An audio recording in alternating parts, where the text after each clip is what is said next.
I got so much motherfucking design on right now.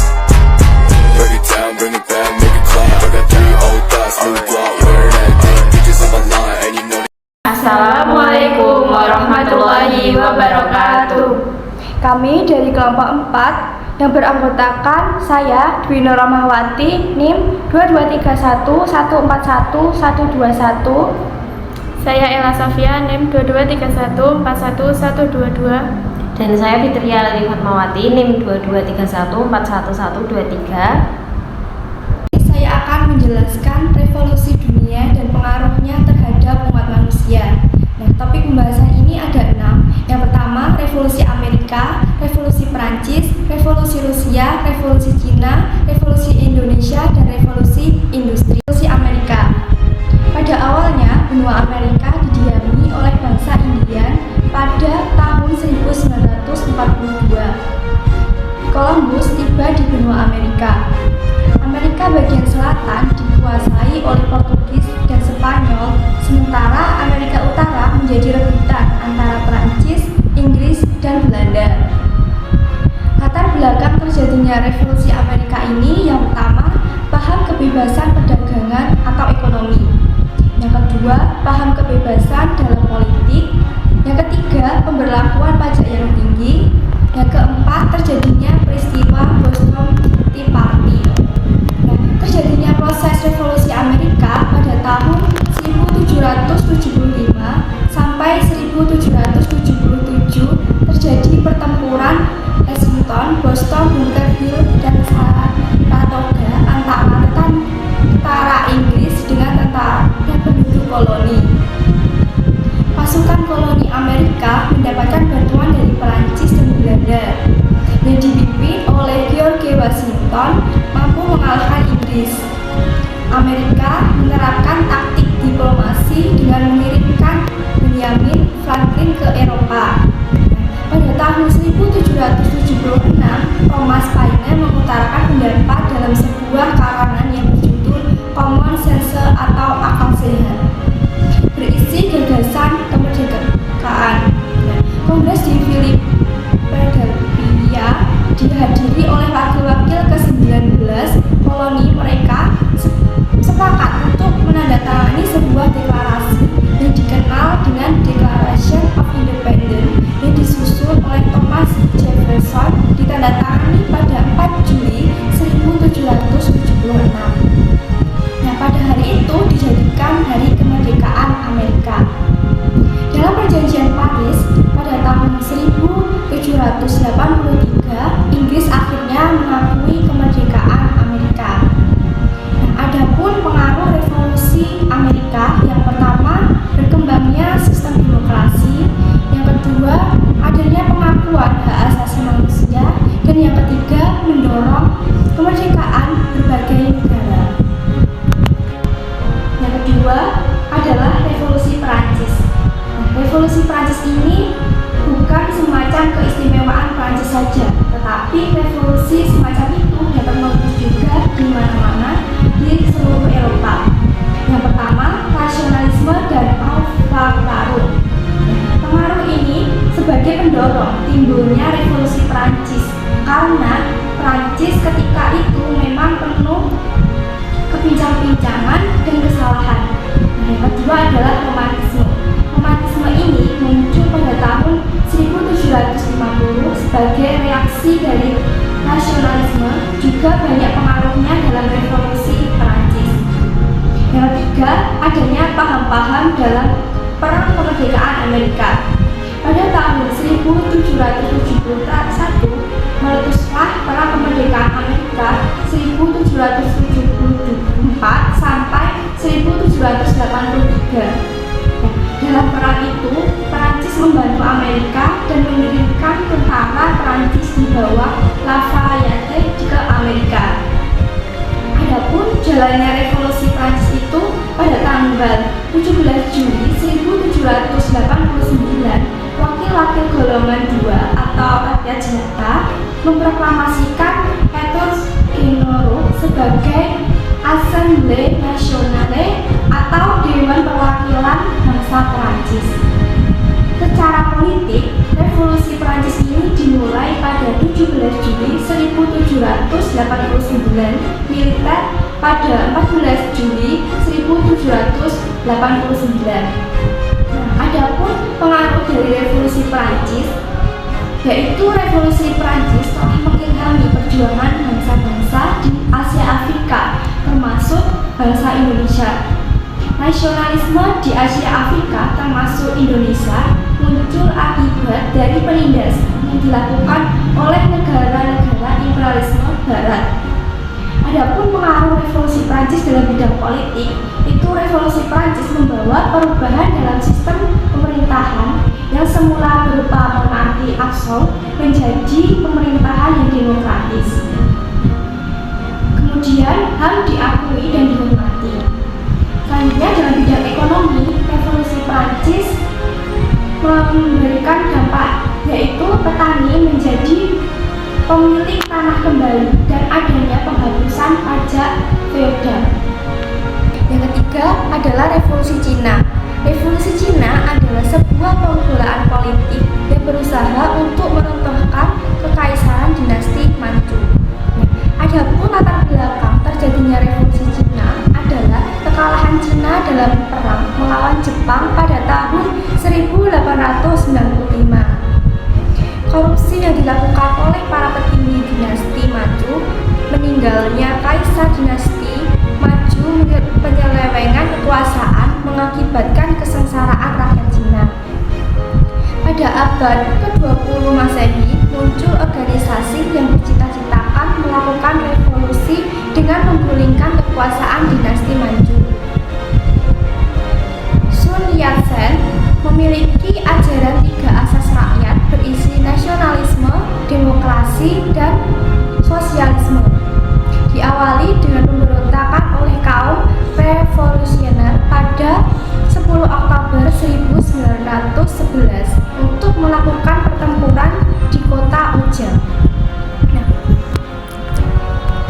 pada 12 Oktober 1911, pasukan revolusioner mampu merebut dan menduduki 18 provinsi Cina. Revolusi Cina mampu menggulingkan dinasti Manchu pada Desember 1911. Pada Januari 1912 diangkat menjadi presiden sementara Republik Cina, dinaungi oleh pasukan revolusioner dinasti Manchu, secara resmi menyerahkan kedaulatan kepada bangsa Cina pada 12 Februari 1912, mengundurkan diri sebagai presiden sementara. Pengaruh revolusi Cina terhadap bangsa Indonesia terlihat saat menghadapi penjajahan kolonial Belanda. Gerakan nasionalis Cina, di mana dinasti Manchu memerintah di Cina sejak tahun 1644 sampai 1912. Munculnya gerakan nasionalisme di Cina diawali dengan terjadinya pemberontakan Taiping dan selanjutnya disusul dengan pemberontakan Boxer. Yang keempat ada revolusi Rusia. Nah, pemikiran-pemikiran yang melandasi revolusi Rusia yaitu liberalisme, panslavisme, nihilisme, anarkisme, dan sosialisme.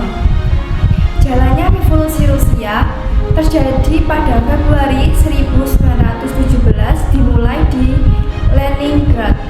Pada demonstran menurut bahan makanan dan pemogokan di perusahaan-perusahaan.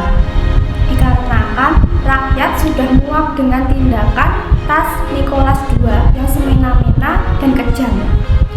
Tsar Nicholas II merupakan pimpinan yang diktator dan tidak mau memberikan rakyatnya dalam hak politik. Revolusi Oktober 1917 atau Revolusi Komunis, Bolsheviki menggulingkan Mensheviki. Nah, revolusi ini terjadi karena adanya protes dari kelompok sosialis radikal. Kelompok tersebut beranggapan bahwa pemerintahan Alexander Kerensky dinilai lambat mewujudkan cita-cita rakyat Rusia. Pengaruh revolusi Rusia ini cukup terasa bagi dunia. Salah satunya melahirkan pemahaman komunisme ke banyak negara, termasuk Cina hingga Indonesia. Yang kelima adalah revolusi Indonesia. Adapun pemikiran-pemikiran yang melandasi revolusi Indonesia ada dua. Yang pertama, nasionalisme, yaitu adanya kenangan kejayaan di masa lampau.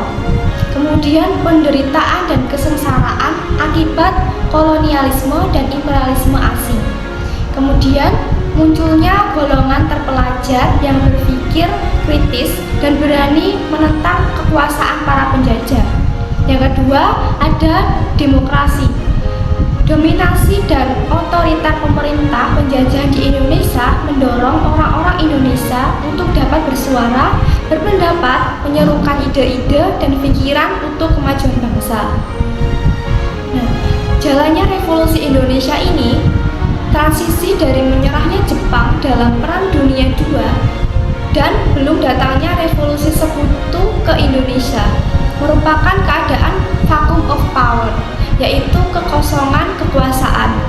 Di Indonesia, para pemuda dan tokoh publik bangsa Indonesia segera memproklamasikan kemerdekaan pada tanggal 17 Agustus 1945. Saat sekutu datang yang membonceng nikah, maka upaya bangsa Indonesia mempertahankan kemerdekaannya dimulai. Ketegangan dan pertempuran terjadi di mana-mana. Dunia internasional bereaksi dengan memidasi konflik Indonesia. Belanda pada saat itu dalam satu meja perundingan seperti Linggarjati, Renville, Romeroy, dan konferensi meja bundar. Adapun pengaruh revolusi Indonesia, bangsa Indonesia itu menjadi lebih mudah memahami arti kemerdekaan. Kemudian adanya usaha pendudukan kembali atas wilayah Indonesia yang menyebabkan nasionalisme bangsa Indonesia semakin meningkat. Yang terakhir adalah revolusi industri. Revolusi industri dimulai di Inggris pada tahun 1780 sampai 1850. Pada abad ke-18, James Watt menyempurnakan mesin uap. Mesin ini menggunakan energi uap untuk mengubahnya menjadi tenaga dan menggerakkan mesin lain. Diterapkan pada industri dan mulai melakukan pekerjaan. Para pengrajin kecil mulai menghilang dan digantikan oleh pabrik-pabrik yang besar.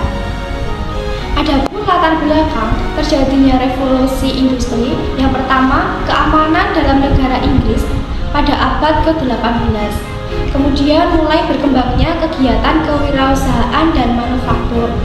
Kemudian Inggris memiliki kekayaan alam, terutama batu bara dan biji besi. Kemudian Inggris memiliki banyak daerah jajahan, terjadinya revolusi agraria, munculnya paham ekonomi liberal, kemudian perkembangan ilmu dan pengetahuan teknologi yang sangat pesat.